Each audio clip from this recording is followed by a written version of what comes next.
ਸਤਿ ਸ਼੍ਰੀ ਅਕਾਲ। Ajit web TV ਦੇਖ ਰਹੇ ਸਾਰੇ ਦਰਸ਼ਕਾਂ ਦਾ ਸਵਾਗਤ ਹੈ। ਮੈਂ ਹਰਪ੍ਰੀਤ ਕੌਰ ਤੇ ਅਜੀਤ ਖਬਰਾਂ ਦੇ ਇਸ ਬੁਲੇਟਿਨ ਵਿੱਚ ਸਭ ਤੋਂ ਪਹਿਲਾਂ ਨਜ਼ਰ ਮਾਰਦੇ ਹਾਂ ਅੱਜ ਦੀਆਂ ਖਾਸ ਖਬਰਾਂ ਤੇ। ਅੰਮ੍ਰਿਤਪਾਲ ਦੇ ਉੱਤਰਾਖੰਡ ਜਾਂ ਮਹਾਰਾਸ਼ਟਰ ਵਿੱਚ ਹੋਣ ਦਾ ਸ਼ੱਕ, ਗਨਮੈਨ ਬਾਬਾ ਗੋਰਖਾ ਲੁਧਿਆਣਾ ਤੋਂ ਗ੍ਰਿਫਤਾਰ। ਮਾਨਹਾਨੀ ਮਾਮਲੇ ਵਿੱਚ ਰਾਹੁਲ ਗਾਂਧੀ ਨੂੰ 2 ਸਾਲ ਦੀ ਸਜ਼ਾ, ਸੂਰਤ ਅਦਾਲਤ ਵਿੱਚ ਮਿਲੀ ਜ਼ਮਾਨਤ। ਕੋਟਕਪੂਰਾ ਗੋਲੀकांड ਵਿੱਚ ਅਦਾਲਤ ਵਿੱਚ ਪੇਸ਼ ਹੋਏ ਸੁਖਬੀਰ ਬਾਦਲ ਤੇ ਪ੍ਰਕਾਸ਼ ਸਿੰਘ ਬਾਦਲ। ਨਾਭਾ ਜੇਲ੍ਹ ਬ੍ਰੇਕ ਮਾਮਲੇ ਵਿੱਚ 7.5 ਸਾਲ ਬਾਅਦ 22 ਦੋਸ਼ੀਆਂ ਨੂੰ ਸੁਣਾਈ ਗਈ 10-10 ਸਾਲ ਦੀ ਸਜ਼ਾ ਤੇ ਪੈਸਿਆਂ ਦੇ ਲੈਣ ਦੇਣ ਨੂੰ ਲੈ ਕੇ ਮਕਾਨ ਮਾਲਕ ਨੇ ਚਲਾਈ ਠੇਕੇਦਾਰ ਤੇ ਗੋਲੀ। ਤੇ ਹੁਣ ਇਹਨਾਂ ਖਾਸ ਖਬਰਾਂ ਦਾ ਵਿਸਥਾਰ ਤੇ ਕੁਝ ਹੋਰ ਅਹਿਮ ਖਬਰਾਂ। ਪੰਜਾਬ ਪੁਲਿਸ 6ਵੇਂ ਦਿਨ ਵੀ ਵਾਰਿਸ ਪੰਜਾਬ ਦੇ ਮੁਖੀ ਅੰਮ੍ਰਿਤਪਾਲ ਸਿੰਘ ਨੂੰ ਗ੍ਰਿਫਤਾਰ ਨਹੀਂ ਕਰ ਸਕੀ। ਪੁਲਿਸ ਸੂਤਰਾਂ ਦੀ ਮੰਨੀਏ ਤਾਂ ਪੰਜਾਬ ਤੋਂ ਉਹ ਭੱਜ ਚੁੱਕਾ ਹੈ। ਪੁਲਿਸ ਨੂੰ ਉਸ ਦੇ ਉੱਤਰਾਖੰਡ ਵਿੱਚ ਹੋਣ ਦਾ ਸ਼ੱਕ ਹੈ। ਉਹ ਪੰਜਾਬ ਤੋਂ ਭੱਜ ਕੇ ਹਰਿਆਣਾ ਚਲਾ ਗਿਆ। 19 ਤੇ 20 ਮਾਰਚ ਨੂੰ ਕੁਰੂਕਸ਼ੇਤਰ ਜ਼ਿਲ੍ਹੇ ਦੇ ਸ਼ਾਹਬਾਦ ਵਿਖੇ ਠਹਿਰਿਆ। ਪੁਲਿਸ ਇੱਕ ਔਰਤ ਤੋਂ ਪੁੱਛਗਿੱਛ ਕਰ ਰਹੀ ਹੈ ਕਿ ਉਹ ਇੱਥੇ ਕਿਸ ਦੇ ਘਰ ਠਹਿਰਿਆ। ਪੁਲਿਸ ਇਹ ਪਤਾ ਲਗਾਉਣ ਦੀ ਕੋਸ਼ਿਸ਼ ਕਰ ਰਹੀ ਹੈ ਕਿ ਕੀ ਅੰਮ੍ਰਿਤਪਾਲ ਔਰਤ ਨੂੰ ਜਾਣਦਾ ਸੀ ਜਾਂ ਉਹ ਜ਼ਬਰਦਸਤੀ ਔਰਤ ਦੇ ਘਰ ਵੜਿਆ ਸੀ। ਇਸ ਦੇ ਨਾਲ ਹੀ ਪੁਲਿਸ ਨੂੰ ਅੰਮ੍ਰਿਤਪਾਲ ਦੇ ਮਹਾਰਾਸ਼ਟਰ ਦੇ ਨਾਂਦੇੜ ਵਿੱਚ ਲੁਕੇ ਹੋਣ ਦੀ ਵੀ ਸੂਚਨਾ ਮਿਲੀ ਹੈ। ਪੰਜਾਬ ਪੁਲਿਸ ਦੀਆਂ ਟੀਮਾਂ ਉੱਥੇ ਛਾਪੇਮਾਰੀ ਕਰਨ ਲਈ ਰਵਾਨਾ ਹੋ ਗਈਆਂ ਨੇ। ਪੰਜਾਬ ਦੇ ਗੁਆਂਢੀ ਰਾਜਾਂ ਤੋਂ ਇਲਾਵਾ ਉੱਤਰਾਖੰਡ ਵਿੱਚ ਵੀ ਅੰਮ੍ਰਿਤਪਾਲ ਨੂੰ ਲੈ ਕੇ ਅਲਰਟ ਜਾਰੀ ਕਰ ਦਿੱਤਾ ਗਿਆ ਹੈ। ਅੰਮ੍ਰਿਤਪਾਲ ਦੇ ਸਾਥੀ ਤਜਿੰਦਰ ਸਿੰਘ ਉਰਫ ਗੋਰਖਾ ਬਾਬਾ ਨੂੰ ਲੁਧਿਆਣਾ ਤੋਂ ਗ੍ਰਿਫਤਾਰ ਕਰ ਲਿਆ ਗਿਆ ਹੈ। ਉਹ ਅੰਮ੍ਰਿਤਪਾਲ ਦਾ ਗਨਰ ਹੈ। ਇੱਕ ਆਪਣੇ ਥਾਣਾ ਮਲੌਦ ਦੇ ਤਹਿਤ ਇੱਕ ਪਿੰਡ ਪੈਂਦਾ ਮੰਗੇਵਾਲ, ਉੱਧਰ ਦਾ ਇੱਕ ਵਿਅਕਤੀ ਹੈਗਾ ਤਜਿੰਦਰ ਸਿੰਘ ਗਿੱਲ, ਜੋ ਕਿ ਪਿਛਲੇ ਸਮੇਂ ਤੋਂ ਕਾਫੀ ਟਾਈਮ ਤੋਂ ਜਿਹੜਾ ਅੰਮ੍ਰਿਤਪਾਲ ਦੇ ਨਾਲ ਐਜ਼ ਸਿਕਿਉਰਿਟੀ ਡਿਊਟੀ ਚੱਲਦਾ ਹੁੰਦਾ ਸੀਗਾ, ਜੋ ਕਿ ਸੋਸ਼ਲ ਮੀਡੀਆ 'ਤੇ ਵੀ ਐਕਟਿਵ ਸੀਗਾ ਅਤੇ ਉਹਦੀ ਕਈ ਐਸੀ ਫੋਟੋਆਂ ਸੀਗੀ ਜਿਹਦੇ 'ਚ ਉਹਨੇ ਹਥਿਆਰ ਫੜੇ ਹੋਏ ਸੀਗੇ।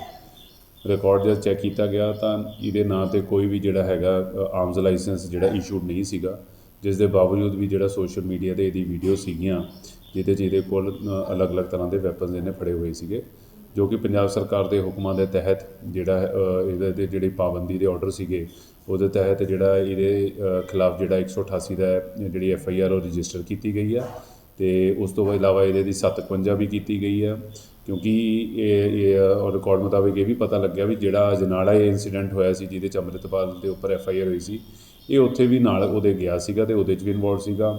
ਉਸ ਦੀ ਜਿਹੜੀ ਆ ਵੱਖਰੇ ਤੌਰ 'ਤੇ ਜਿਹੜੀ ਅਜਨਾਲਾ ਪੁਲਿਸ ਵੱਲੋਂ ਇਹਦੇ 'ਤੇ ਵੱਖਰੀ ਅਰੈਸਟ ਅਤੇ ਵੱਖਰੀ ਕਾਰਵਾਈ ਹੋਏਗੀ। ਅਤੇ ਫਿਲਹਾਲ ਜਿਹੜੀ ਸਾਡੇ ਵੱਲੋਂ 188 ਦੀ ਜਿਹੜੀ ਆ ਦੇ ਤਹਿਤ ਇਹਦੇ 'ਤੇ FIR ਰਜਿਸਟਰ ਹੋਈ, ਇਹਦੀ ਅਰੈਸਟ ਪਾਈ ਗਈ ਆ ਅਤੇ 751 ਵੀ ਨਾਲ। ਕੀ ਹੱਥ ਲੱਗੇ ਜਿਹੜਾ ਪਤਾ ਲੱਗਿਆ ਵੀ ਕਿਸ ਤਰੀਕੇ ਨਾਲ ਇਹ ਉਹਦੇ ਨਾਲ ਸੀਗਾ ਜਿਹੜਾ ਇਹ ਪਿਛਲੇ ਕੁਝ ਅੰਮ੍ਰਿਤਪਾਲ ਦੇ ਕੁਝ ਸਾਥੀ ਸੀਗੇ ਜਿਨ੍ਹਾਂ ਦੇ ਰਾਹੀਂ ਇਹ ਅੰਮ੍ਰਿਤਪਾਲ ਦੇ ਨਾਲ ਜਿਹੜਾ ਜੁੜਿਆ ਸੀਗਾ, ਜੋ ਕਿ ਪਾਰਟ ਆਫ ਇਨਵੈਸਟੀਗੇਸ਼ਨ ਆ, ਜੋ ਕਿ ਹਾਲੇ ਪੁੱਛਗਿੱਛ ਜਾਰੀ ਹੈ। ਅਤੇ ਅੱਗੇ ਜੋ ਵੀ ਅੱਗੇ ਹੋਰ ਵੀ ਖੁਲਾਸੇ ਆਉਣਗੇ ਉਹ ਜਿਹੜਾ ਮੀਡੀਆ ਨਾਲ ਫਿਰ ਆਪਾਂ ਸਾਂਝੇ ਕਰਾਂਗੇ। ਉਸ ਤੋਂ ਬਾਅਦ ਹੀ ਜਿਹੜਾ ਇਹ ਉਹਦੇ ਪਿੰਡ ਗਿਆ ਸੀ ਅਤੇ ਉੱਥੇ ਉਹਦੇ ਨਾਲ ਜੁੜ ਕੇ ਅਤੇ ਉਹਦੇ ਨਾਲ ਹੀ ਜ਼ਿਆਦਾਤਰ ਰਹਿੰਦਾ ਸੀ। ਇਹਦੇ ਹੋਰ ਵੀ ਕੋਈ ਸਾਥੀ ਨਾਲ ਖੜੇ ਨੇ ਜੀ? ਹੋਰ ਵੀ ਜਿਹੜੇ ਰਾਊਂਡ ਅਪ ਕੀਤੇ ਨੇ ਜਿਹੜੇ ਕਿ ਇਹਦੀ ਸਪੋਰਟ ਵਗੈਰਾ ਕਰਦੇ ਸੀਗੇ, ਉਹਨਾਂ ਦੀ ਵੀ ਜਿਹੜੀ ਸਭ ਵੱਖਰੇ ਤੌਰ 'ਤੇ ਜਿਹੜਾ ਹੈਗਾ ਉਹਨਾਂ ਦੇ ਇੰਸੀਡੈਂਟ ਕਿਸੇ 'ਚ ਕੋਈ ਇਨਵੋਲਵਮੈਂਟ ਨਹੀਂ, ਬਟ ਉਹਨਾਂ ਦੀ ਵੱਖਰੇ ਤੌਰ 'ਤੇ ਜਿਹੜਾ ਪ੍ਰੀਵੈਂਟਿਵ ਐਕਸ਼ਨ ਵੀ ਕੀਤਾ ਜਾ ਰਿਹਾ। ਅੰਮ੍ਰਿਤਪਾਲ ਤੋਂ ਪਹਿਲਾਂ ਦਾ ਇਹਦਾ ਕੋਈ ਰਿਕਾਰਡ ਹੋਵੇ ਜੀ ਇਹਦਾ ਤਜਿੰਦਰ ਸਿੰਘ ਗੋਰਖਾ ਦਾ? ਇਹਦੇ ਜੀ ਪਹਿਲਾਂ 2 FIR ਰਜਿਸਟਰਡ ਸੀਗੀਆਂ, ਇੱਕ ਲੜਾਈ ਝਗੜੇ ਦੀ ਸੀਗੀ ਅਤੇ ਦੂਜੀ ਇਹਦੇ 'ਚੋਂ ਇੱਕ ਵਾਰੀ ਪਹਿਲਾਂ ਪਾਇਲ ਥਾਣੇ ਤਹਿਤ 2 ਗੱਡੀਆਂ ਸ਼ਰਾਬ ਵੀ ਫੜੀ ਗਈ ਸੀਆਂ, ਜਿਹਦੇ 'ਚ ਇਹਨੂੰ ਸਜ਼ਾ ਵੀ ਹੋਈ ਹੈ। ਪੇਸ਼ੇ ਵਜੋਂ ਕੀ ਕਰਦਾ ਸੀ ਇਹ ਵਿਹਲਾ ਸੀਗਾ ਜੀ, ਖੇਤੀਬਾੜੀ ਦਾ ਹੀ ਇਹਨਾਂ ਦਾ ਕੰਮਕਾਰ ਸੀਗਾ ਜੀ। ਤੇ ਹੋਰ ਕੋਈ ਇਹਦੇ ਬੈਂਕ ਖਾਤੇ ਦੀ ਵੀ ਜਾਂਚ ਹੋ ਰਹੀ ਹੈ ਜੀ? ਉਹ ਅੱਗੇ ਹੁਣ ਫਰਦਰ ਪਾਰਟ ਆਫ ਇਨਵੈਸਟੀਗੇਸ਼ਨ ਹੈ ਜੀ, ਉਹ ਹਾਲੇ ਅੱਗੇ ਸਾਰੀ ਪੁੱਛਗਿੱਛ ਵਗੈਰਾ। ਸਰ ਇਹ ਜਿਹੜਾ ਭੱਜਣ ਦੀ ਕੋਸ਼ਿਸ਼ ਕਰ ਰਿਹਾ ਸੀ ਜਾਂ ਕਿਵੇਂ ਫੜਿਆ ਗਿਆ ਹੈਗਾ? ਆਪਾਂ ਕਹਿ ਸਕਦੇ ਹਾਂ ਵੀ ਇਹ ਜ਼ਰੂਰ ਅਰੈਸਟ ਅਵਰਟ ਕਰ ਰਿਹਾ ਸੀਗਾ, ਕਿਉਂਕਿ ਇਹ ਮੁਲਜ਼ਮ ਤਾਂ ਸੀਗਾ ਹੀ। ਅਤੇ ਫਿਰ ਵੀ ਜਿਹੜਾ ਹੈਗਾ ਸਾਡੀ ਟੀਮ ਨੇ ਸਾਰਾ ਇਹਨਾਂ ਇਨਫੋਰਮੇਸ਼ਨ ਬੇਸਡ ਕੰਮ ਕਰਕੇ ਇਹਨੂੰ ਅਰੈਸਟ ਕੀਤਾ। ਅਤੇ ਅਜਨਾਲਾ ਕਾਂਡ 'ਚ ਵੀ ਸ਼ਮੂਲੀਅਤ ਦਾ ਤਾਂ ਫਿਰ ਉੱਥੋਂ ਦੀ ਪੁਲਿਸ ਨੂੰ ਸੂਚਿਤ ਕਰ ਦਿੱਤਾ? ਉਹ ਆਪਣਾ ਹਾਂਜੀ ਉਹ ਡੈਫੀਨੇਟਲੀ ਉਹ ਤਾਂ ਹੋਏਗਾ ਜੀ, ਅਤੇ ਉਹ ਸੂਚਿਤ ਕਰਕੇ ਅਤੇ ਜੋ ਵੱਖਰੇ ਤੌਰ 'ਤੇ ਉਹਨਾਂ ਵੱਲੋਂ ਜਿਹੜੀ ਕਾਰਵਾਈ ਉਹ ਜ਼ਰੂਰੀ ਦੀ ਅਰੈਸਟ ਪਾਈ ਜਾਏਗੀ। ਅਤੇ ਉੱਥੋਂ ਫਿਰ ਇਹ ਪ੍ਰੋਡਕਸ਼ਨ ਪਲਾਂਟ ਵਗੈਰਾ ਕਰ ਲੈਣਗੇ ਜੀ? ਉਹ ਆਪਣੇ ਉਹਨਾਂ ਦੇ ਲੈਵਲ 'ਤੇ ਹੋਏਗਾ ਜੀ। ਇਹਦੇ ਖਿਲਾਫ ਇਕੱਲੇ ਦੇ ਖਿਲਾਫ FIR ਹੈ ਜੀ, ਅਤੇ ਇਹਦੀ ਅਰੈਸਟ ਉਹਦੇ 'ਚ ਪੈ ਚੁੱਕੀ ਹੈ। ਇਸ ਤੋਂ ਇਲਾਵਾ ਜਿਹੜੇ ਹੋਰ 2 ਵਿਅਕਤੀ ਆ ਜਿਹੜੇ ਆਮ ਤੌਰ 'ਤੇ ਇਹਦੇ ਨਾਲ ਇਨਵੋਲਵ ਸੀਗੇ, ਉਹਨਾਂ ਦੇ ਸੈਪਰੇਟ ਜਿਹੜੀ ਰੋਕੂ ਕਾਰਵਾਈ ਅਮਲ 'ਚ ਲਿਆਂਦੀ ਗਈ ਹੈ ਜੀ। ਗੁਜਰਾਤ ਦੀ ਸੂਰਤ ਸੈਸ਼ਨ ਕੋਰਟ ਨੇ ਵੀਰਵਾਰ ਨੂੰ ਕਾਂਗਰਸੀ ਨੇਤਾ ਰਾਹੁਲ ਗਾਂਧੀ ਨੂੰ ਉਹਨਾਂ ਦੀ 2019 ਮੋਦੀ ਸਰਨੇਮ ਟਿੱਪਣੀ ਲਈ ਦੋਸ਼ੀ ਠਹਿਰਾਉਂਦਿਆਂ 2 ਸਾਲ ਦੀ ਸਜ਼ਾ ਸੁਣਾਈ ਹੈ। ਦੱਸ ਦੇਈਏ ਕਿ 2 ਸਾਲ ਦੀ ਸਜ਼ਾ ਸੁਣਾਈ ਜਾਣ ਤੋਂ ਤੁਰੰਤ ਬਾਅਦ ਰਾਹੁਲ ਗਾਂਧੀ ਨੂੰ ਸੂਰਤ ਸੈਸ਼ਨ ਕੋਰਟ ਤੋਂ ਜ਼ਮਾਨਤ ਵੀ ਮਿਲ ਗਈ। ਮੇਰਾ ਧਰਮ ਸੱਚ ਤੇ ਅਹਿੰਸਾ ਤੇ ਆਧਾਰਿਤ ਹੈ। ਕਾਂਗਰਸ ਦੇ ਸੰਸਦ ਮੈਂਬਰ ਰਾਹੁਲ ਗਾਂਧੀ ਨੇ ਕਥਿਤ ਮੋਦੀ ਉਪਨਾਮ ਵਾਲੀ ਟਿੱਪਣੀ ਨੂੰ ਲੈ ਕੇ ਆਪਣੇ ਖਿਲਾਫ ਦਾਇਰ ਅਪਰਾਧਿਕ ਮਾਨਹਾਨੀ ਦੇ ਕੇਸ ਵਿੱਚ ਦੋਸ਼ੀ ਪਾਏ ਜਾਣ ਤੋਂ ਬਾਅਦ ਇਹ ਟਵੀਟ ਕੀਤਾ। ਸੱਚ ਮੇਰਾ ਰੱਬ ਹੈ, ਅਹਿੰਸਾ ਇਸ ਦੀ ਪ੍ਰਾਪਤੀ ਦਾ ਸਾਧਨ ਹੈ। ਮਹਾਤਮਾ ਗਾਂਧੀ। ਇਸ ਦੇ ਨਾਲ ਹੀ ਰਾਜ ਸਭਾ ਵਿੱਚ ਵਿਰੋਧੀ ਧਿਰ ਦੇ ਨੇਤਾ ਤੇ ਕਾਂਗਰਸ ਪ੍ਰਧਾਨ ਮਲਿਕ ਅਰਜੁਨ ਖੜਗੇ ਨੇ ਰਾਹੁਲ ਗਾਂਧੀ ਨੂੰ ਸੂਰਤ ਜ਼ਿਲ੍ਹਾ ਅਦਾਲਤ ਵੱਲੋਂ ਦੋਸ਼ੀ ਠਹਿਰਾਏ ਜਾਣ ਤੇ ਕਿਹਾ ਕਿ ਉਹਨਾਂ ਨੂੰ ਜ਼ਮਾਨਤ ਮਿਲ ਗਈ ਹੈ। राहुल गांधी जी तो आज कोर्ट ने इंडियन पिनल कोड 499 और 500 के तहत दोषी पाया है और राहुल गांधी जी को सेक्शन 500 के तहत 2 साल की सजा सुनाई है। कायदे में ऐसा प्रोविजन है कि जब आरोपी अपील में जाना चाहते हैं, ये ऑर्डर के अगेंस्ट में, तो नामदार कोर्ट को एप्लीकेशन टेंडर करता है, अपील पीरियड तक उनकी सजा सस्पेंड की जाए और उनको जमानत दी जाए। तो राहुल गांधी जी की तरफ से उन्होंने बेल पे रिलीज होने के लिए एप्लीकेशन टेंडर की थी और सजा सस्पेंड करने के लिए कोर्ट को विनती की थी। कोर्ट ने 30 दिन, जो कायदे में प्रोविजन है, 30 दिन का टाइम उनको दिया है अपील के लिए। अगर 30 दिन पे अपील नहीं कर रहा है तो फिर ये सजा के लिए उनको हाजिर रहना पड़ेगा कोर्ट में। तो ये जो जमानत मिली है वो 30 दिन के 30 दिन के लिए जमानत मिली है। विद इन 30 days ही has to file an appeal and ऊपरी कोर्ट से, सेशन कोर्ट से जमानत पे रिहा होना पड़ेगा उनको। That is basic principle and that is procedure.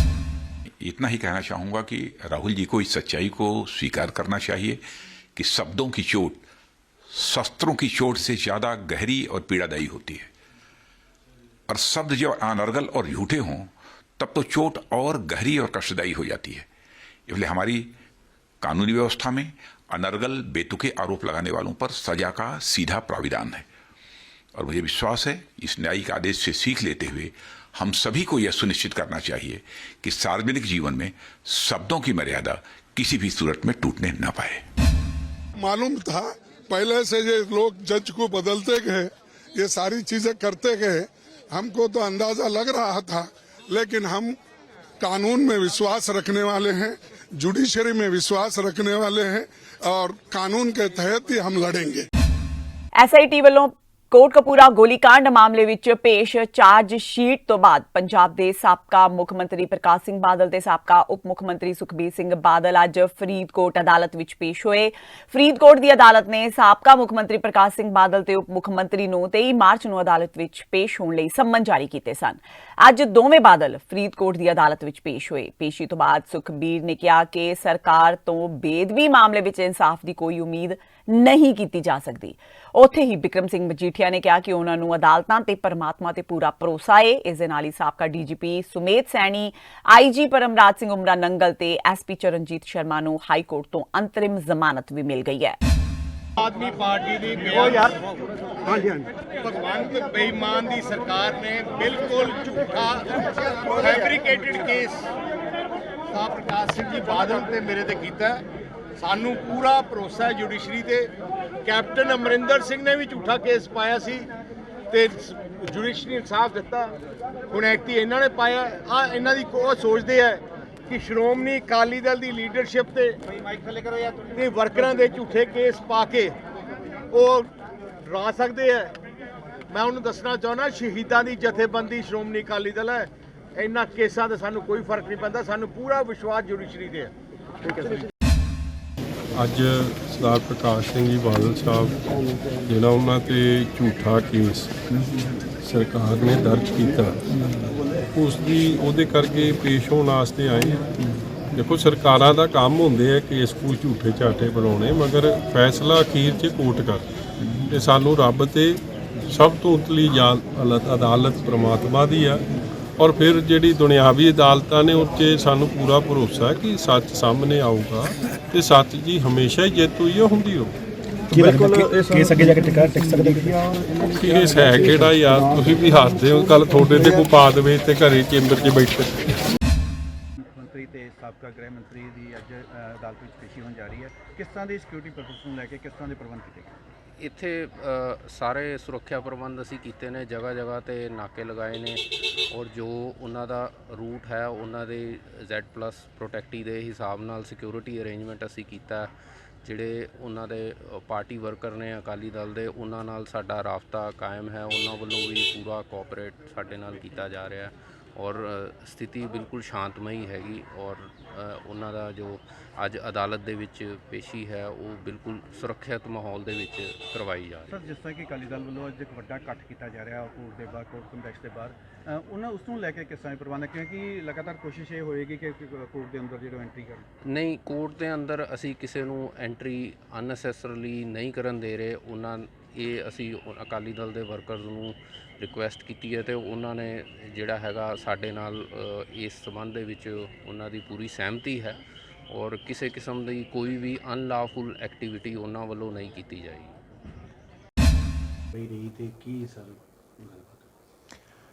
ਸਰਦਾਰ ਪ੍ਰਕਾਸ਼ ਸਿੰਘ ਬਾਦਲ ਨੂੰ ਜੀ ਜ਼ਮਾਨਤ ਜਦੋਂ ਮਿਲੀ ਸੀਗੀ, ਉਹਨਾਂ ਨੂੰ ਹੁਕਮ ਹੋਏ ਸੀ ਥੱਲੇ ਐਡੀਸ਼ਨਲ ਸੈਸ਼ਨ ਜੱਜ ਸਾਹਿਬ ਦੇ ਮੈਜਿਸਟਰੇਟ ਸਾਹਿਬ ਦੀ ਕੋਰਟ 'ਚ ਪੇਸ਼ ਹੋਣਾ ਹੈ ਵਿਦਨ 15 ਡੇਜ਼। ਤੇ ਇਸ ਤੋਂ ਇਲਾਵਾ ਜਦੋਂ ਪਰਸੋਂ ਜ਼ਮਾਨਤ ਮਿਲੀ ਹੈ ਸਰਦਾਰ ਸੁਖਬੀਰ ਸਿੰਘ ਬਾਦਲ ਨੂੰ ਮਾਨਯੋਗ ਹਾਈ ਕੋਰਟ 'ਚੋਂ, ਦੋਨਾਂ ਨੂੰ ਹਦਾਇਤ ਸੀ ਕਿ ਮਾਨਯੋਗ ਮੈਜਿਸਟਰੇਟ ਸਾਹਿਬ ਦੇ ਪੇਸ਼ ਹੋ ਕੇ ਆਪਦੀਆਂ ਜ਼ਮਾਨਤਾਂ ਭਰਨੀਆਂ। ਤੇ ਅੱਜ ਅਦਰਵਾਈਜ਼ ਵੀ ਤਰੀਕ ਜਿਹੜੀ ਹੈਗੀ ਹੈ ਉਹ ਮੈਜਿਸਟਰੇਟ ਸਾਹਿਬ ਨੇ ਨੋਟਿਸ ਇਸ਼ੂ ਅੱਜ ਦੀ ਤਰੀਕ ਵਾਸਤੇ ਕੀਤੇ ਹੋਏ ਸੀ ਦੋਨਾਂ ਨੂੰ।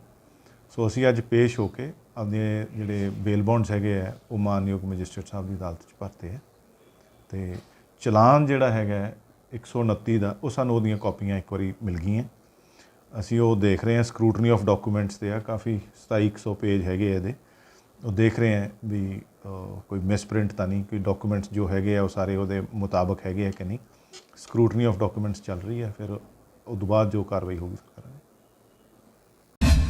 ਨਾਭਾ ਜੇਲ੍ਹ ਬ੍ਰੇਕ ਮਾਮਲੇ ਵਿੱਚ 7.5 ਸਾਲ ਬਾਅਦ 22 ਦੋਸ਼ੀਆਂ ਨੂੰ ਮਾਣਯੋਗ ਅਦਾਲਤ ਨੇ 2 ਸਾਲ ਤੋਂ ਲੈ ਕੇ 10 ਸਾਲ ਤੱਕ ਦੀ ਸਜ਼ਾ ਸੁਣਾਈ ਹੈ। ਇਹ ਫੈਸਲਾ ਐਡੀਸ਼ਨਲ ਜ਼ਿਲ੍ਹਾ ਤੇ ਸੈਸ਼ਨ ਜੱਜ HS ਗਰੇਵਾਲ ਵੱਲੋਂ ਸੁਣਾਇਆ ਗਿਆ। ਦੱਸ ਦਈਏ ਕਿ ਇਹ ਮਾਮਲਾ ਕਰੀਬ 7.5 ਸਾਲ ਤੱਕ ਚੱਲਿਆ, ਜਿਸ ਦੀ ਪ੍ਰੋਸੀਡਿੰਗ ਹਾਈ ਕੋਰਟ ਵੱਲੋਂ ਜਾਰੀ ਕੀਤੇ ਹੁਕਮਾਂ ਦੇ ਆਧਾਰ ਤੇ ਰੋਜ਼ਾਨਾ ਕੀਤੀ ਗਈ। ਇਸ ਵਿੱਚ ਗੁਰਪ੍ਰੀਤ ਸਿੰਘ ਮੰਗੇਵਾਲ, ਮਨਜੀਤ ਸਿੰਘ, ਗੁਰਜੀਤ ਸਿੰਘ ਲਾਡਾ, ਅਸਿਸਟੈਂਟ ਜੇਲ੍ਹ ਸੁਪਰਡੈਂਟ ਭੀਮ ਸਿੰਘ, ਜਗਮੀਤ ਸਿੰਘ, ਮਨਜਿੰਦਰ ਸਿੰਘ, ਸੁਲੱਖਣ ਸਿੰਘ, ਗੁਰਪ੍ਰੀਤ ਬੱਬੀ ਖੇੜਾ, ਪਲਵਿੰਦਰ ਪਿੰਦਾ, ਗੁਰਪ੍ਰੀਤ ਸੇਖੋਂ, ਕਿਰਨਪਾਲ ਸੁਖਚੈਨ, ਰਾਜਵਿੰਦਰ, ਕੁਲਵਿੰਦਰ ਟਿਬਰੀ, ਸੁਨੀਲ ਕਾਲੜਾ, ਅਮਨਦੀਪ ਟੋਡਿਆ, ਅਮਨ ਸਮੇਤ 2 ਹੋਰ ਵਿਅਕਤੀਆਂ ਦਾ ਨਾਂ ਸ਼ਾਮਿਲ ਹੈ, ਜਦਕਿ ਨਰੇਸ਼ ਨਾਰੰਗ, ਜਤਿੰਦਰ ਮੁਹੰਮਦ, ਆਸਿਮ, ਤੇਜਿੰਦਰ ਸ਼ਰਮਾ, ਰਵਿੰਦਰ ਵਿੱਕੀ, ਸਹੋਤਾ ਤੇ ਰਣਜੀਤ ਨੂੰ ਬਰੀ ਕਰ ਦਿੱਤਾ ਗਿਆ। ਹੁਸ਼ਿਆਰਪੁਰ ਰੋਡ ਤੇ ਪੈਂਦੇ ਕੁਸ਼ਟ ਆਸ਼ਰਮ ਨੇੜੇ ਉਸ ਸਮੇਂ ਦਹਿਸ਼ਤ ਦਾ ਮਾਹੌਲ ਬਣ ਗਿਆ ਜਦੋਂ ਇੱਕ ਮਕਾਨ ਮਾਲਕ ਨੇ ਠੇਕੇਦਾਰ ਤੇ ਗੋਲੀਆਂ ਚਲਾ ਦਿੱਤੀਆਂ। ਮਿਲੀ ਜਾਣਕਾਰੀ ਮੁਤਾਬਕ ਪੈਸਿਆਂ ਦੇ ਲੈਣ ਦੇਣ ਨੂੰ ਲੈ ਕੇ ਠੇਕੇਦਾਰ ਤੇ ਗੋਲੀ ਚਲਾਈ ਗਈ, ਪਰ ਗਨੀਮਤ ਇਹ ਰਹੀ ਕਿ ਇਸ ਘਟਨਾ ਵਿੱਚ ਕਿਸੇ ਵੀ ਤਰ੍ਹਾਂ ਦਾ ਕੋਈ ਵੀ ਜਾਨੀ ਮਾਲੀ ਨੁਕਸਾਨ ਨਹੀਂ ਹੋਇਆ। ਸੂਚਨਾ ਮਿਲਦਿਆਂ ਹੀ ਥਾਣਾ ਸਦਰ ਦੇ ਪੁਲਿਸ ਅਧਿਕਾਰੀ ਤੇ DSP ਪਲਵਿੰਦਰ ਸਿੰਘ ਮੌਕੇ ਤੇ ਪਹੁੰਚ ਗਏ ਤੇ ਮਾਮਲੇ ਦੀ ਜਾਂਚ ਸ਼ੁਰੂ ਕਰ ਦਿੱਤੀ। ਜਾਣਕਾਰੀ ਦਿੰਦਿਆਂ ਪੀੜਤ ਸੰਦੀਪ ਸੰਧੂ ਉਰਫ ਬੱਬੂ ਨੇ ਦੱਸਿਆ ਕਿ ਉਸ ਵੱਲੋਂ ਅਮਿਤ ਕੁਮਾਰ ਨਾਮ ਦੇ ਵਿਅਕਤੀ ਦਾ ਘਰ ਬਣਾਉਣ ਦਾ ਠੇਕਾ ਲਿਆ ਗਿਆ ਸੀ, ਜੋ ਕਿ 33 ਲੱਖ ਵਿੱਚ ਤੈਅ ਹੋਇਆ ਸੀ ਤੇ ਜਿਸ ਵਿੱਚੋਂ 25 ਲੱਖ ਰੁਪਏ ਉਸ ਵੱਲੋਂ ਅਦਾ ਕਰ ਦਿੱਤੇ ਗਏ ਤੇ ਬਾਕੀ ਰਹਿੰਦੀ ਰਕਮ ਨੂੰ ਲੈ ਕੇ ਉਸ ਵੱਲੋਂ ਟਾਲ ਮਟੋਲ ਕੀਤੀ ਜਾ ਰਹੀ ਸੀ। ਉਸਨੇ ਦੱਸਿਆ ਕਿ ਅੱਜ ਜਦੋਂ ਉਹ ਆਇਆ ਤਾਂ ਮਕਾਨ ਮਾਲਕ ਵੱਲੋਂ ਪਹਿਲਾਂ ਉਸਦੇ ਥੱਪੜ ਮਾਰੇ ਗਏ ਤੇ ਬਾਅਦ ਵਿੱਚ ਉਸਦੇ ਪੁੱਤਰ ਵੱਲੋਂ ਪਿਸਤੌਲ ਲਿਆ ਕੇ ਫਾਇਰਿੰਗ ਸ਼ੁਰੂ ਕਰ ਦਿੱਤੀ ਗਈ, ਜਿਸ ਵਿੱਚ ਉਸ ਵੱਲੋਂ ਮੁਸ਼ਕਿਲ ਨਾਲ ਬਚਾਅ ਕੀਤਾ ਗਿਆ। ਮੇਰਾ ਭਾਈ ਸੰਦੀਪ ਸੰਧੂ ਹੈ। ਕਿੱਥੇ ਦੇ ਰਹਿਣ ਵਾਲੇ ਹੋ? ਅੱਜਵਾਲ ਦਾ ਭਾਜੀ। ਕੀ ਕੰਮ ਕਰ ਆਪਣਾ? ਮੇਰਾ ਭਾਈ ਕੰਸਟਰਕਸ਼ਨ ਦੀ ਠੇਕੇਦਾਰੀ ਦਾ ਕੰਮ ਹੈ ਜੀ। ਠੀਕ ਆ ਜੀ। ਇਸ ਜਗ੍ਹਾ ਕਿਹੜੀ ਜਗ੍ਹਾ ਖੜੇ ਆਪਾਂ ਇਸ ਵਾਰ? ਭਾਜੀ ਇਹ ਮੈਂ ਸਾਈਂ ਬਾਬਾ ਮੰਦਿਰ ਦੇ ਕੋਲ 1 ਨੰਬਰ ਗਲੀ ਦੇ ਵਿੱਚ ਹੈ ਜੀ। ਮੇਰਾ ਕੰਮ ਚੱਲਦਾ ਪਿਆ ਸੀਗਾ ਜੀ ਇੱਥੇ। ਕੀ ਗੱਲਬਾਤ ਹੋਈ ਇੱਥੇ? ਤੁਹਾਡੇ ਵੱਲੋਂ ਦੋਸ਼ ਲਾਇਆ ਗਿਆ ਕਿ ਤੁਹਾਡੇ ਤੇ ਗੋਲੀਆਂ ਚਲਾਈਆਂ ਗਈਆਂ। ਭਾਜੀ ਇਸ ਤਰ੍ਹਾਂ ਸੀਗਾ ਜੀ, ਮੈਂ ਇੱਕ ਮਾਲਕ ਦੀ ਕੋਠੀ ਬਣਾਈ ਸੀਗੀ ਅਮਿਤ ਕੁਮਾਰ ਦੀ। ਉਹ 33 ਲੱਖ ਦਾ ਮੇਰਾ ਕੰਟਰੈਕਟ ਸੀਗਾ ਜੀ ਤੇ 25 ਲੱਖ ਰੁਪਈਆ ਮੈਨੂੰ ਆਇਆ ਪਿਆ ਸੀਗਾ ਜੀ। ਤੇ ਜਿਹਦੇ ਵਿੱਚ ਕੀ ਉਹਨਾਂ ਨੇ ਮੇਰੀ ਕੱਲ ਗੱਲ ਹੋਈ ਸੀਗੀ ਕਿ ਮੈਂ ਤੁਹਾਨੂੰ ਪੇਮੈਂਟ ਅੱਜ ਤੋਂ 2-3 ਦਿਨ ਬਾਅਦ ਦਊਂਗਾ ਤੇ 2-3 ਦਿਨ ਬਾਅਦ ਹੀ ਮੂਰਤ ਕਰੂੰਗਾ। ਤੇ ਮੈਨੂੰ ਜਦੋਂ ਪਤਾ ਲੱਗਾ ਕਿ ਆਪਣਾ ਕੋਠੀ ਦੇ ਵਿੱਚ ਮੂਰਤ ਕਰ ਰਹੇ ਆ ਤੇ ਸਮਾਨ ਰੱਖ ਰਹੇ ਆ ਤੇ ਮੈਂ ਆਣ ਕੇ ਉਹਨਾਂ ਦੇ ਪੰਡਤ ਜੀ ਨੂੰ ਆਣ ਕੇ ਰੋਕਿਆ ਕਿ ਭਾਜੀ ਜਦ ਤੱਕ ਮੇਰੇ ਪੈਸੇ ਨਹੀਂ ਤੁਸੀਂ ਮੈਨੂੰ ਦਿੰਦੇ ਤਾਂ ਭਾਜੀ ਮੂਰਤ ਨਾ ਕਰਿਓ। ਬਸ ਇੰਨੀ ਗੱਲ ਤੋਂ ਉਹਨਾਂ ਨੇ ਮੈਨੂੰ ਆਣ ਕੇ ਗਲੇ ਤੋਂ ਫੜਿਆ ਤੇ ਮੇਰੇ ਚਪੇੜ ਮਾਰੀ। ਇਹਦੇ ਵਿੱਚ ਨਾਲ ਆਪਣੇ ਬੇਟੇ ਨੂੰ ਕਿਹਾ ਕਿ ਲਿਆ ਕੱਢ ਕੇ ਰਿਵਾਲਵਰ ਗੋਲੀ ਮਾਰੇ। ਬੇਟੇ ਨੇ ਆਂਦੇ ਮੇਰੇ ਸਿੱਧੀ ਗੋਲੀ ਚਲਾਤੀ। ਕਿੰਨੀਆਂ ਗੋਲੀਆਂ ਚਲੀਆਂ? ਭਾਜੀ ਇੱਕ ਨਿਕਲੀ ਮੇਰੇ ਇੱਕ ਮਤਲਬ ਕਿ ਨਿਕਲ ਗਈ ਸੀ, ਇੱਕ ਵਿੱਚੇ ਰਹਿ ਗਈ ਸੀ। ਠੀਕ ਆ, ਤੁਸੀਂ ਸੇਫ ਆ? ਹਾਂਜੀ ਮੈਂ ਸੇਫ ਆ ਭਾਜੀ, ਮੇਰੇ ਗੋਲੀ ਨਹੀਂ ਲੱਗੀ। ਜਿਹੜੇ ਤੁਹਾਡੇ ਤੇ ਵੀ ਦੋਸ਼ ਲਾਇਆ ਕਿ ਤੁਸੀਂ ਉਹਨਾਂ ਦੇ ਘਰ ਦੇ ਵਿੱਚ ਇੱਟਾਂ ਮਾਰੀਆਂ? ਭਾਜੀ ਮੈਂ ਇੱਟ ਕੋਈ ਨਹੀਂ, ਮੈਂ ਜਦੋਂ ਇਹਨਾਂ ਨੇ ਮੇਰੇ ਪਹਿਲਾਂ ਚਪੇੜ ਮਾਰੀ ਆ ਫਿਰ ਮੈਂ ਇਹਨਾਂ ਦੇ ਇੱਟ ਮਾਰੀ ਹੈ ਕਿ ਆਪਣੇ ਬਚਾਅ ਵਾਸਤੇ। ਫਿਰ ਜੋ CCTV ਭਾਜੀ ਇਹਨਾਂ ਦੇ ਲੱਗੇ ਪਏ ਉਹ ਚੈੱਕ ਕਰ ਸਕਦੇ ਕਿ ਪਹਿਲਾਂ ਕਿੰਨੇ ਵੀ। ਪੁਲਿਸ ਪ੍ਰਸ਼ਾਸਨ ਪਹੁੰਚ ਗਿਆ ਮੌਕੇ ਤੇ? ਹਾਂਜੀ ਪੁਲਿਸ ਪ੍ਰਸ਼ਾਸਨ ਨੂੰ ਮੈਂ ਫੋਨ ਕੀਤਾ ਸੀਗਾ ਜੀ। SHO ਸਾਹਿਬ ਸਦਰ ਵਾਲੇ ਪਹੁੰਚ ਗਏ ਸੀ ਜੀ ਮੌਕੇ ਤੇ। ਕੀ ਮੰਗ ਕਰਦੇ ਹੋ ਤੁਸੀਂ? ਭਾਜੀ ਮੈਂ ਇਹ ਮੰਗ ਕਰਦਾ ਕਿ ਜਿਸ ਤਰ੍ਹਾਂ ਕਿ ਜੇ ਲਾਇਸੈਂਸੀ ਵੀ ਰੱਖੇ ਪਏ ਆ, ਮਤਲਬ ਇਹ ਥੋੜੀ ਹੈ ਕਿ ਹਰ ਇੱਕ ਦੇ ਰਿਵਾਲਵਰ ਕੱਢ ਕੇ ਚਲਾ ਲਓ, ਕਿਉਂਕਿ ਲਾਇਸੈਂਸੀ ਜਦ ਕਿ ਜਿਸ ਬੰਦੇ ਦਾ ਹੋਵੇ ਉਹਨੂੰ ਆਪਣੀ ਸੇਫਟੀ ਲਈ ਚਲਾਉਣਾ ਚਾਹੀਦਾ। ਜਦ ਕਿ ਨਾ ਕੋਈ ਬਿਨਾਂ ਗੱਲ ਮੂੰਹ ਨਾਲ ਚੱਲਦੀ ਪਈ ਹੈ ਤਾਂ ਆਪਣੇ ਬੇਟੇ ਨੂੰ ਕਹਿ ਰਿਹਾ ਕਿ ਲਿਆ ਕੱਢ ਕੇ ਰਿਵਾਲਵਰ ਚਲਾ ਦੇ, ਇਹ ਗਲਤ ਗੱਲ ਹੈ ਜੀ। ਘਰ ਦੇ ਵਿੱਚ ਕਿੰਨੇ ਜਣੇ ਸੀਗੇ? ਇਹਦੇ ਵਿੱਚ ਭਾਜੀ ਮੇਰੇ ਨਾਲ ਇੱਕ ਮੇਰਾ ਨਾਲ ਭਰਾ ਰਹਿੰਦਾ ਵਾ, ਇੱਕ ਉਹ ਸੀ ਤੇ ਨਾਲ ਇੱਕ ਮੇਰਾ ਮਿਸਤਰੀ ਸੀਗਾ ਜੀ। ਅਸੀਂ 3 ਜਣੇ ਸੀਗੇ ਜੀ। ਇਹਦੇ ਘਰ ਦੇ ਵਿੱਚ ਫਿਲਹਾਲ ਕੋਈ ਨਹੀਂ ਸੀਗਾ ਭਾਜੀ, ਓਪਨ ਜੀ। ਤੁਹਾਡੇ ਗੋਲੀਆਂ ਚਲਾਈਆਂ? ਜਦੋਂ ਗੋਲੀਆਂ ਚਲਾਈਆਂ ਇੱਥੇ 10-15 ਜਣੇ ਸੀਗੇ ਜੀ, ਇਹਦੇ ਵਰਕਰ ਸੀਗੇ ਸਾਰੇ। ਇਹਨੇ ਸਾਰੇ ਆਪਣੇ ਵਰਕਰ ਆਪਣੇ ਅੰਦਰ ਬਾਹਰ ਬੁਲਾ ਲਏ ਸੀਗੇ, ਕਿਉਂਕਿ ਇਹ ਫੈਕਟਰੀ ਆ, ਇਹ ਸੁਨਿਆਰੇ 골ਡ ਦਾ ਕੰਮ ਕਰਦੇ ਆ ਜੀ। ਪੁਲਿਸ ਕੀ ਕਹਿ ਰਹੀ ਹੈ, ਹੁਣ ਅਰੈਸਟ ਕਰ ਲਿਆ ਉਹਨਾਂ ਨੂੰ ਮੌਕੇ? ਹਾਂਜੀ ਪੁਲਿਸ ਨੇ ਅਰੈਸਟ ਕਰ ਲਿਆ ਮੌਕੇ ਤੇ। ਕਿੰਨੇ ਜਣਿਆਂ ਨੂੰ? 3 ਜਣਿਆਂ ਨੂੰ। ਕੌਣ 3 ਜਣੇ? ਕੌਣ ਕੌਣ? ਇੱਕ ਉਹਦਾ ਬੇਟਾ, ਇੱਕ ਉਹਨਾਂ ਦਾ ਭਾਂਜਾ ਤੇ ਇੱਕ ਉਹ ਆਪ। ਇਹ ਸਾਨੂੰ ਇਨਫੋਰਮੇਸ਼ਨ ਮਿਲੀ ਸੀਗੀ ਕਿ ਜਿਹੜੀ ਧੋਬੀ ਘਾਟ ਤੋਂ ਆਦਮਵਾਲ ਨੂੰ ਸੜਕ ਜਾਂਦੀ ਆ, ਉੱਥੇ ਕਿਸੇ ਮਕਾਨ ਨੂੰ ਲੈ ਕੇ ਤੇ ਪੈਸੇ ਨੂੰ ਲੈ ਕੇ ਜਿਹੜਾ ਹੈਗਾ ਆ ਝਗੜਾ ਹੋਇਆ ਤੇ ਗੋਲੀ ਚੱਲੀ ਆ। ਅਸੀਂ ਇੱਥੇ ਆਏ ਹੈਗੇ ਆ, ਮੈਂ ਤੇ SHO ਸਦਰ ਆਏ ਆ, ਵੈਰੀਫਾਈ ਕਰਦੇ ਪਏ ਆ। ਇੱਕ ਰੌਂਦ ਜਿਹੜਾ ਹੈਗਾ ਫਾਇਰ ਹੋਇਆ ਆ। ਇਹ ਜਿਹੜਾ ਹੈਗਾ ਆ ਓਨਰ ਹੈਗਾ, ਉਹਨੇ ਨਵਾਂ ਮਕਾਨ ਬਣਾਇਆ ਸੀਗਾ ਤੇ ਉਹਦੇ ਵਿੱਚ ਜਿਹੜਾ ਠੇਕੇਦਾਰ ਸੀਗਾ ਸੰਦੀਪ, ਉਹਨੇ ਜਿਹੜਾ ਹੈਗਾ ਠੇਕਾ ਲਿਆ ਸੀ ਮਕਾਨ ਬਣਾਉਣ ਦਾ, ਤੇ ਇਹਨਾਂ ਦੇ ਪੈਸਿਆਂ ਦਾ ਕੋਈ ਲੈਣ ਦੇਣ ਸੀਗਾ। ਪੈਸੇ ਕੁਛ ਅੱਧੇ ਪਿੱਛੇ ਦਿੱਤੇ ਸੀਗੇ, ਕੁਛ ਰਹਿੰਦੇ ਸੀਗੇ ਪੈਸੇ। ਉਹਨਾਂ ਪੈਸਿਆਂ ਨੂੰ ਲੈ ਕੇ ਜਿਹੜਾ ਹੈਗਾ ਝਗੜਾ ਹੋਇਆ ਆਪਸ ਦੇ ਵਿੱਚ। ਸਰ CCTV ਇੱਥੇ ਕੈਮਰੇ ਲੱਗੇ ਹੋਏ ਆ, ਕੋਈ ਫੁਟੇਜ ਆਈ ਹੈ ਜੀ? ਹਾਂ ਕੈਮਰੇ ਵੀ ਅਸੀਂ ਜਿਹੜੇ ਹੈਗੇ ਆ DVR ਅਸੀਂ ਚੈੱਕ ਕਰ ਰਹੇ ਆ, ਉਹ ਵੀ ਚੈੱਕ ਕਰਾਂਗੇ। ਜੋ ਜਿਹਦੀ ਗਲਤੀ ਹੋਊਗੀ ਉਹਦੇ ਮੁਤਾਬਕ ਜਿਹੜੀ ਹੈਗੀ ਕਾਰਵਾਈ ਕੀਤੀ ਜਾਊਗੀ। ਫਿਲਹਾਲ ਮੌਕੇ ਤੇ ਕਿੰਨੇ ਅਰੈਸਟ ਕੀਤੇ ਜੀ? ਨਹੀਂ ਫਿਲਹਾਲ ਵੈਰੀਫਾਈ ਕਰਦੇ ਪਏ ਆ, ਰਾਉਂਡ ਅਪ ਕੀਤੇ ਆ ਜੀ, ਅਜੇ ਅਰੈਸਟ ਨਹੀਂ ਪਾਈ ਹੈਗੀ ਇਹਨਾਂ ਦੀ, ਰਾਉਂਡ ਅਪ ਕੀਤੇ ਆ ਜੀ। DVR ਦੇਖਾਂਗੇ, ਇਹਨਾਂ ਦੇ ਫੁਟੇਜ ਦੇਖਾਂਗੇ, ਪਲੱਸ ਜਿਹੜਾ ਹੈ ਆਲੇ ਦੁਆਲੇ ਪੁੱਛਗਿੱਛ ਕਰਾਂਗੇ। ਜੋ ਇਨਵੈਸਟੀਗੇਸ਼ਨ ਦੇ ਵੀ ਸਾਹਮਣੇ ਆਊਗਾ ਉਹਦੇ ਮੁਤਾਬਕ ਕਾਰਵਾਈ ਜਿਹੜੀ ਕਰਾਂਗੇ। ਸਰ ਜਿਹੜੇ ਫਾਇਰ ਕੀਤੇ ਉਹ ਲਾਇਸੈਂਸੀ ਅਸਲਾ ਸੀਗਾ ਕਿ ਇਲੀਗਲ ਹੈ? ਇਹ ਅਜੇ ਤਾਂ ਜਿਹੜਾ ਹੈਗਾ ਆ ਵੈਰੀਫਾਈ ਕਰਦੇ ਪਏ ਆ, ਅਜੇ ਕੋਈ ਕਲੀਅਰ ਨਹੀਂ ਹੋਇਆ ਕਿ ਵੀ ਲਾਇਸੈਂਸੀ ਆ। ਠੀਕ ਹੈ, ਜੋ ਵੀ ਤੱਥ ਹੋਣਗੇ ਉਹ ਤੁਹਾਨੂੰ ਦੱਸੇ ਜਾਣਗੇ। Thank you. ਸਮਰਾਟ ਚੌਧਰੀ ਬਿਹਾਰ ਭਾਜਪਾ ਦੇ ਨਵੇਂ ਸੂਬਾ ਪ੍ਰਧਾਨ ਹੋਣਗੇ। ਭਾਜਪਾ ਦੇ ਰਾਸ਼ਟਰੀ ਪ੍ਰਧਾਨ JP ਨੱਡਾ ਨੇ ਉਹਨਾਂ ਨੂੰ ਇਹ ਜ਼ਿੰਮੇਵਾਰੀ ਸੌਂਪੀ ਹੈ। ਪਾਰਟੀ ਨੇ ਇੱਕ ਪੱਤਰ ਜਾਰੀ ਕਰਕੇ ਇਸ ਦੀ ਜਾਣਕਾਰੀ ਦਿੱਤੀ। ਇਸ ਤੋਂ ਪਹਿਲਾਂ ਸੰਜੇ ਜੈਸਵਾਲ ਬਿਹਾਰ ਭਾਜਪਾ ਦੇ ਸੂਬਾ ਪ੍ਰਧਾਨ ਸਨ। NDA ਸਰਕਾਰ ਦੇ ਡਿੱਗਣ ਤੋਂ ਬਾਅਦ ਭਾਜਪਾ ਲਗਾਤਾਰ ਸਮਰਾਟ ਚੌਧਰੀ ਨੂੰ ਉਤਸ਼ਾਹਿਤ ਕਰ ਰਹੀ ਹੈ। ਸਭ ਤੋਂ ਪਹਿਲਾਂ ਉਹਨਾਂ ਨੂੰ ਵਿਧਾਨ ਪਰਿਸ਼ਦ ਵਿੱਚ ਵਿਰੋਧੀ ਧਿਰ ਦੇ ਨੇਤਾ ਦੀ ਜ਼ਿੰਮੇਵਾਰੀ ਦਿੱਤੀ ਗਈ। ਸੂਬਾ ਪ੍ਰਧਾਨ ਬਣਨ ਤੋਂ ਬਾਅਦ ਸਮਰਾਟ ਚੌਧਰੀ ਨੇ ਕਿਹਾ ਕਿ ਬਿਹਾਰ ਵਿੱਚ ਭਾਜਪਾ ਵਰਕਰਾਂ ਦਾ ਸਨਮਾਨ ਵਧਣਾ ਚਾਹੀਦਾ ਹੈ ਤੇ ਅਸੀਂ ਸੂਬੇ ਵਿੱਚ ਆਪਣੀ ਸਰਕਾਰ ਬਣਾਉਣ ਲਈ ਇਸ ਦੀ ਰਣਨੀਤੀ ਤੇ ਕੰਮ ਕਰਾਂਗੇ। क्योंकि गठबंधन की सरकार हम चला रहे हैं, ये हमारा स्वतंत्र सरकार नहीं है। बगल के प्रदेशों में हम स्वतंत्र सरकार चलाते हैं, चाहे वो मध्य प्रदेश हो, उत्तर प्रदेश हो या झारखंड में जब हमारी सरकार थी तो हमारा नेतृत्व होता था और हम चीजों को स्थापित करते थे और स्वाभाविक है बहुत आसान हो जाता था। नेतृत्व जब आपका होता है तो आपके लिए बहुत आसान हो जाता है, लेकिन हम लोगों के लिए बहुत चैलेंजिंग है बिहार में काम करना, बिहार की सरकार के साथ काम करना, क्योंकि 2 नहीं 4 विचारधारा एक साथ लड़ता है। JDU के साथ या हम पार्टी या VIP के साथ सभी 4 तरह की पार्टियों के गठबंधन की सरकार चल रही है। ऐसे परिस्थिति में बहुत से चीजों को सहना भी पड़ता है और गठबंधन के नेतृत्व में आज नीतीश जी 43 सीट जीत कर आए और हम 74 सीट जीत कर भी आए, तो हमने मुख्यमंत्री माना। और ये कोई नई बात नहीं है। जब नीतीश जी 37 सीट जीत कर आए थे 2000 में और 68-69 सीट उस समय भी भाजपा जीत कर आई थी, तब भी नीतीश कुमार जी को मुख्यमंत्री इस पार्टी ने माना, क्योंकि इस पार्टी को पूरी तरह एक समूह बनाने की जरूरत थी। बिहार प्रदेश भारतीय जनता पार्टी के लिए भारतीय जनता पार्टी के राष्ट्रीय अध्यक्ष माननीय जगत प्रकाश नड्डा जी ने बिहार विधान परिषद में नेता प्रतिपक्ष श्री सम्राट चौधरी जी को प्रदेश अध्यक्ष मनोनीत किया है। IG ਸੁਖਚੈਨ ਸਿੰਘ ਗਿੱਲ ਵੱਲੋਂ ਅੰਮ੍ਰਿਤਪਾਲ ਮਾਮਲੇ ਵਿੱਚ ਹੋਈਆਂ ਗ੍ਰਿਫਤਾਰੀਆਂ ਨੂੰ ਲੈ ਕੇ ਪ੍ਰੈਸ ਕਾਨਫਰੰਸ ਕੀਤੀ ਗਈ। ਇਸ ਦੌਰਾਨ ਉਹਨਾਂ ਦੱਸਿਆ ਕਿ ਪੰਜਾਬ ਵਿੱਚ ਸਥਿਤੀ ਪੂਰੀ ਤਰ੍ਹਾਂ ਸ਼ਾਂਤ ਹੈ। ਮੁੱਖ ਮੰਤਰੀ ਖੁਦ ਸਾਰੀ ਸਥਿਤੀ ਤੇ ਨਜ਼ਰ ਰੱਖ ਰਹੇ ਨੇ। ਇਸ ਮਾਮਲੇ ਵਿੱਚ ਪੁਲਿਸ ਵੱਲੋਂ ਕਿਸੇ ਵੀ ਬੇਕਸੂਰ ਨੂੰ ਨੁਕਸਾਨ ਨਹੀਂ ਪਹੁੰਚਾਇਆ ਜਾਵੇਗਾ ਤੇ ਜੋ ਵੀ ਵਿਅਕਤੀ ਇਸ ਮਾਮਲੇ ਵਿੱਚ ਸ਼ਾਮਿਲ ਨੇ ਉਹਨਾਂ ਖਿਲਾਫ ਪੁਲਿਸ ਕਾਰਵਾਈ ਕੀਤੀ ਜਾ ਰਹੀ ਹੈ। ਇਸ ਮਾਮਲੇ ਵਿੱਚ ਹੁਣ ਤੱਕ 207 ਵਿਅਕਤੀਆਂ ਨੂੰ ਹਿਰਾਸਤ ਵਿੱਚ ਲਿਆ ਗਿਆ ਹੈ, ਜਿਨ੍ਹਾਂ ਵਿੱਚੋਂ 30 ਹਾਰਡਕੋਰ ਕ੍ਰਿਮੀਨਲ ਨੇ ਜਿਨ੍ਹਾਂ ਖਿਲਾਫ ਅਪਰਾਧਿਕ ਮਾਮਲੇ ਦਰਜ ਨੇ, ਜਦ ਕਿ ਬਾਕੀ 170 ਖਿਲਾਫ ਕਾਰਵਾਈ ਕੀਤੀ ਗਈ ਹੈ, ਜਿਨ੍ਹਾਂ ਨੂੰ ਬਾਅਦ ਵਿੱਚ ਰਿਹਾ ਕਰ ਦਿੱਤਾ ਜਾਏਗਾ।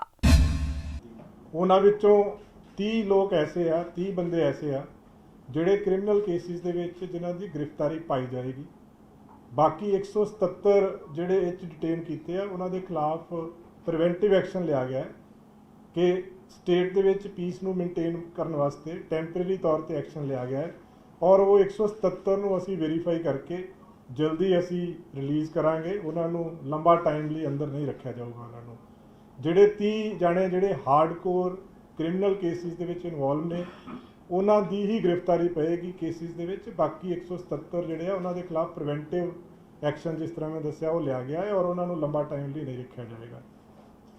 ਜਿਸ ਤਰ੍ਹਾਂ ਤੁਸੀਂ ਪਹਿਲਾਂ ਵੀ ਦੇਖਿਆ ਜਦੋਂ RPG ਅਟੈਕ ਹੋਇਆ ਸੀ ਸਰਿਆਲੀ ਦੇ ਵਿੱਚ, ਉਦੋਂ ਕੁਝ ਯੂਵੇਨਾਈਲ ਸੀਗੇ ਜਿਨ੍ਹਾਂ ਦਾ ਬਹੁਤ ਥੋੜਾ ਕਨੈਕਟਿੰਗ ਰੋਲ ਸੀ। ਕੋਈ ਉਹਨਾਂ ਨੇ ਇੱਕ ਜਗ੍ਹਾ ਤੋਂ ਦੂਜੀ ਜਗ੍ਹਾ ਕੁਝ ਟ੍ਰਾਂਸਫਰ ਕੀਤੀਆਂ ਸੀ, ਕੁਝ ਪੈਸੇ ਟ੍ਰਾਂਸਫਰ ਕੀਤੇ ਸੀ, ਪਰ ਪਤਾ ਨਹੀਂ ਸੀਗਾ, ਉਹਨਾਂ ਨੂੰ ਵਾਰਨਿੰਗ ਦੇ ਕੇ ਛੱਡਿਆ ਗਿਆ ਸੀਗਾ।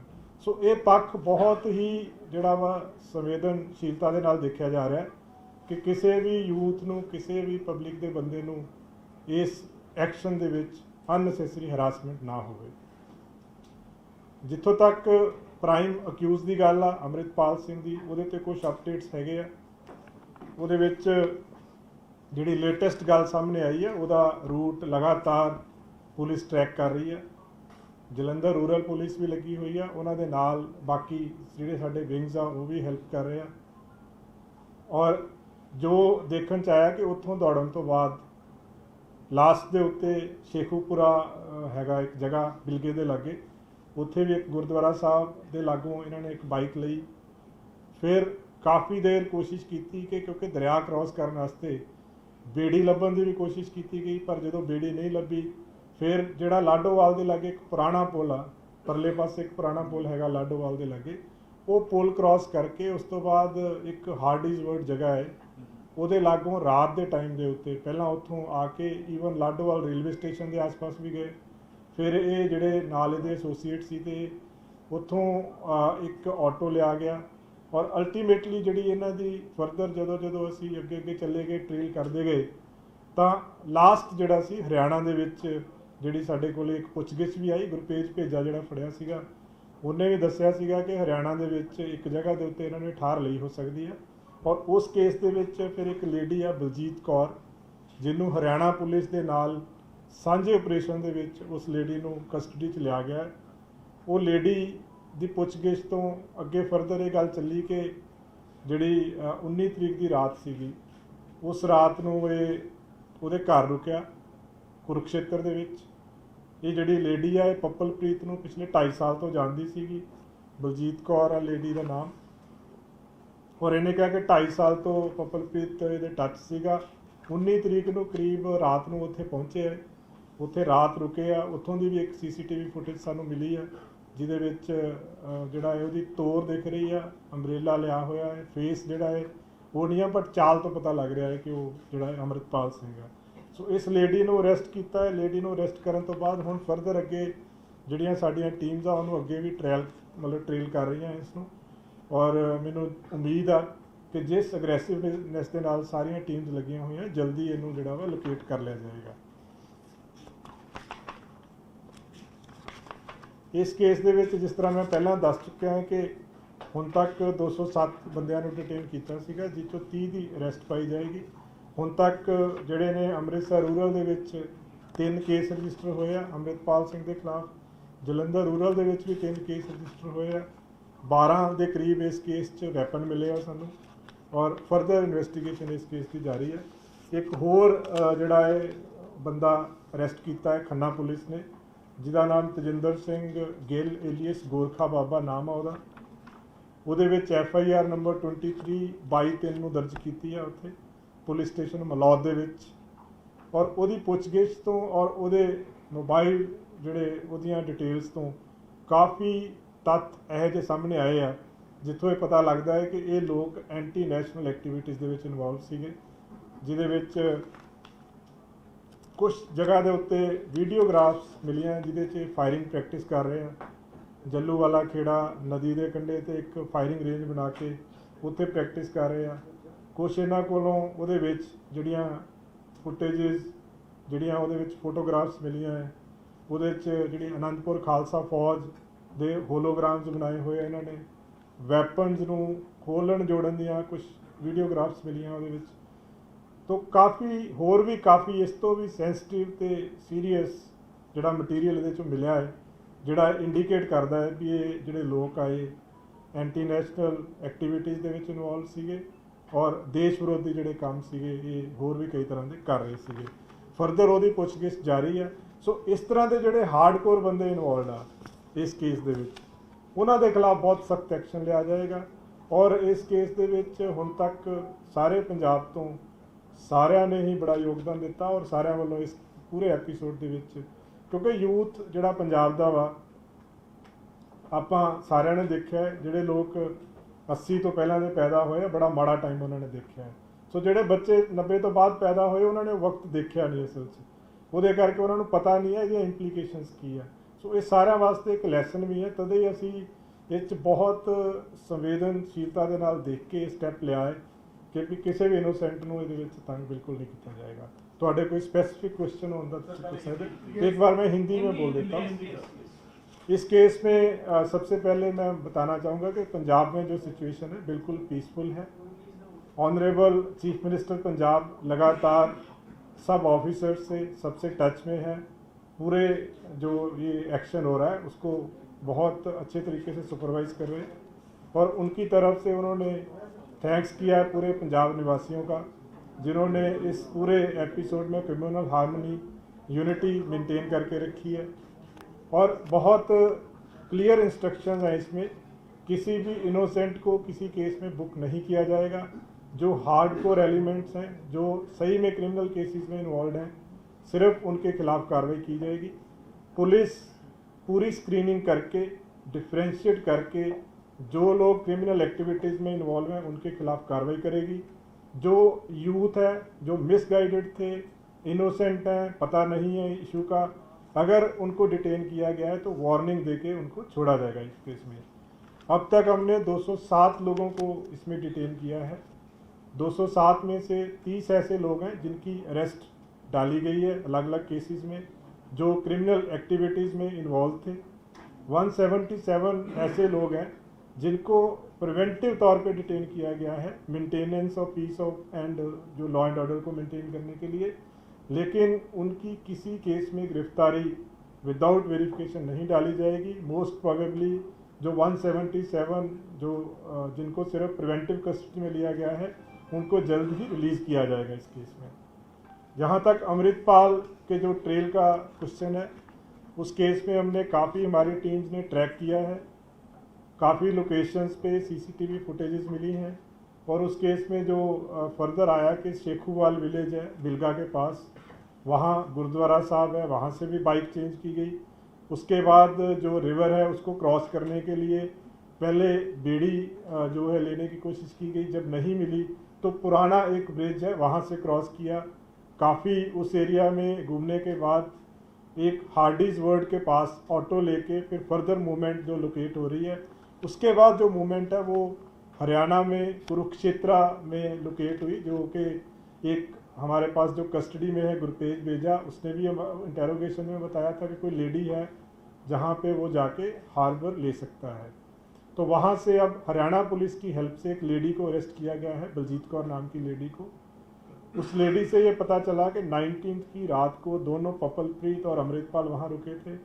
पपलप्रीत करीब पिछले 2 साल से ऊपर के टाइम से उस लेडी का नोन है, काफ़ी बार पहले वहाँ पे ये रुक चुका है और उस दिन भी दोनों वहाँ पे गए थे, काफ़ी देर रात वहाँ रुक के नेक्स्ट डे वहाँ से वो मूव किए हैं।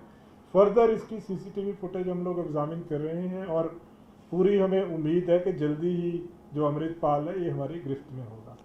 और इस केस का इससे ये भी स्पष्ट हो रहा है, जो बहुत देर से काफ़ी लोगों को ये आशंका थी कि शायद वो पुलिस कस्टडी में है, तो जितनी ट्रेल्स आ रही हैं, जितने हमें सीसीटीवी फुटेजेस मिल रहे हैं, उससे एक चीज़ बहुत स्पष्ट है कि अभी उसको लगातार ट्रेल किया जा रहा है, अभी वो पुलिस की गिरफ्त से बाहर है और हम लोग पूरा एफर्ट कर रहे हैं उसको अरेस्ट करने के लिए। एक और एफआईआर खन्ना पुलिस ने रजिस्टर की है, जिसमें एक तेजिंदर सिंह गिल एलियस गोरखा बाबा नाम का जो व्यक्ति है, जो क्लोज एसोसिएट है अमृतपाल का, उसको अरेस्ट किया है।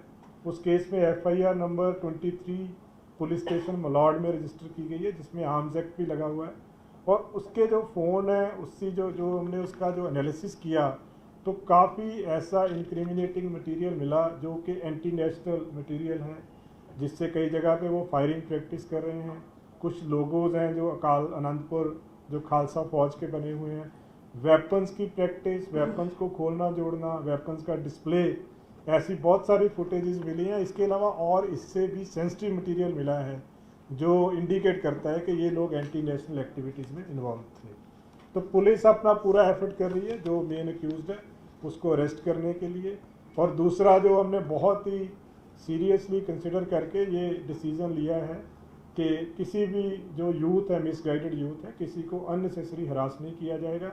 और जो 207 लोग कस्टडी में लिए हैं उसमें से 30 लोग हार्डकोर हैं, उनकी अरेस्ट डालने के बाद जो 177 प्रिवेंटिव कस्टडी में लिए गए उनकी स्क्रीनिंग करके जल्दी उनको रिलीज़ किया जाएगा। सर ये कहा जा रहा है कि अब हरियाणा के बाद उत्तराखंड पुलिस को भी अलर्ट कर दिया गया है, कुछ नहीं, हमने जैसे ही हमें पता चला कि वो पंजाब से बाहर चला गया तो सारी बाकी स्टेट पुलिस जो है, बाकी स्टेट्स की जो पुलिस है उनको हमारी तरफ से अलर्ट चला गया है। हमें स्ट्रॉन्ग सस्पिशन है कि उसकी जो मूवमेंट है कहीं भी हो सकती है, हरियाणा से किसी तरफ भी जा सकता है। हमारी टीम्स लगातार लगी हुई हैं उसमें। जैसे हमने कुरुक्षेत्र तक जो हमारे सारी फुटेजेस हमें मिली हैं, तो आगे भी हम इसको प्रॉपर स्क्रीन कर रहे हैं कि कहाँ तक जा सकते हैं।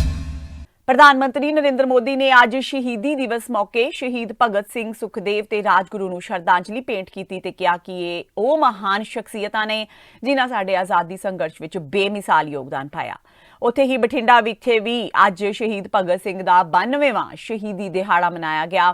ਇਸ ਮੌਕੇ ਬਠਿੰਡਾ ਵਾਸੀਆਂ ਵੱਲੋਂ ਸ਼ਹੀਦਾਂ ਦੀ ਸਮਾਧ ਤੇ ਪਹੁੰਚ ਕੇ ਫੁੱਲ ਮਾਲਾਵਾਂ ਅਰਪਿਤ ਕਰਦਿਆਂ ਸ਼ਰਧਾਂਜਲੀ ਭੇਂਟ ਕੀਤੀ ਗਈ। ਇਸ ਸਮਾਗਮ ਦੌਰਾਨ ਸਕੂਲੀ ਵਿਦਿਆਰਥਣਾਂ ਤੇ ਛੋਟੇ ਬੱਚਿਆਂ ਨੇ ਵੀ ਸ਼ਹੀਦਾਂ ਨੂੰ ਸ਼ਰਧਾ ਦੇ ਫੁੱਲ ਭੇਂਟ ਕੀਤੇ।